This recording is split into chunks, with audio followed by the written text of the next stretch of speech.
I just want to on the red ink that you guys all referenced here.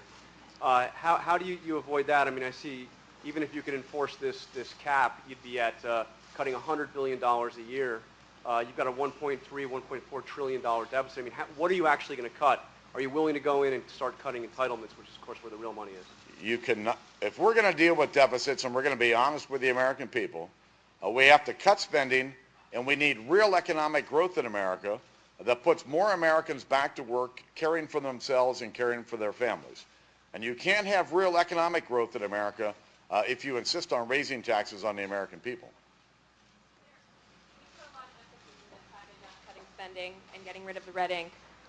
But there are not very many specifics in here about how you would actually get to the balanced budget if you do plan to extend all the tax cuts and expand defense spending. And again, just to follow up on the previous question, there are really no specifics on what you would do about Social Security and Medicare, which are some of the biggest drivers of deficit spending. So could you give us some more detail on exactly how you could fulfill these pretty big promises? And spending caps don't seem like they would do it. Well, I think it's pretty clear that by having a spending cap at 2008 levels, we can save $100 billion a year. That's $1 trillion over the next 10 years. When it comes to dealing with the entitlement programs, I've made it pretty clear. It's time for us as Americans to have an adult conversation with each other about the serious challenges that face our country. I don't have all of the solutions, but I believe that if we work with the American people will want to work with us to come to grips with these challenges that face our country. And it's about having that adult conversation in an honest, open way that'll help get us the answers to lay out the plan that will solve this problem once and for all. What are we to think of ideas that are not included in here, for example, private accounts for Social Security? Since it's not in here, is that to say it's off the table? No, if you look at the pledge, it's not intended to be a party platform. It's not intended to cover everything under the sun. It's about listening to the American people, and as we listen to the American people, these are the things they told us.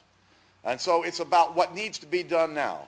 First steps toward real fiscal sanity in Washington, D.C., and real steps about getting our economy moving again and getting people back to work. In terms of that question of fiscal sanity, educate the American people, what percentage of the problem in terms of our deficit is being taken care of by this plan? What we intend to do is to take first steps. And those first steps would be to reduce spending to 2008 levels, saving $100 billion a year. Our commitment to put ourselves on a course to balance the budget and to pay down the debt. We don't underestimate how difficult this is going to be given the economic circumstances that we face. But it's our pledge and our commitment to get ourselves on a path to balance the budget and to pay down the debt if we're going to save the future for our kids and our grandkids. Thank you, sir. Would you speak for a minute about the pledge to give a sort of constitutional test to all legislation and talk about where in the Constitution it states that Congress should have to follow that test with legislation? Well, I believe that most people in America think Washington's involved in far too many things. That the health care bill that was passed by the Congress that involves an individual mandate for every American to buy health insurance, in my view, is unconstitutional. And so I believe that if we're going to bring a bill to the floor, cite the specific constitutional authority that allows it to come to the floor. The federal government is too big, it spends too much, and it's out of control.